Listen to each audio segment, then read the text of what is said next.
மகிமைப்படுத்துவார், நீங்கள் சிறுமைப்படுவதில்லை. ஆமேன் சொல்லுங்க.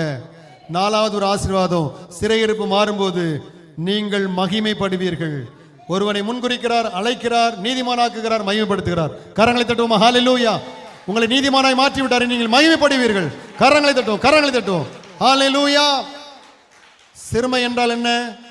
சிம்சோனை சிறுமைப்படுத்தினார்கள். கண்களை பிடுங்கி மொட்டையடித்து விலங்கு போட்டு சிறையிலே மாவரைக்கு வைத்தார்கள். வேடிக்கை பொருளாய் மாற்றினார்கள்.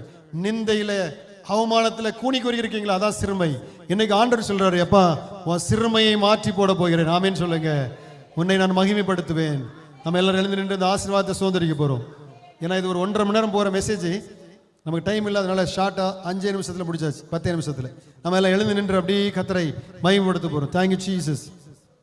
ஹல்லேலூயா. எங்கள் தேவன் நீர், எங்கள் ராஜா நீர், நாங்கள் போற்றிடும் எங்கள்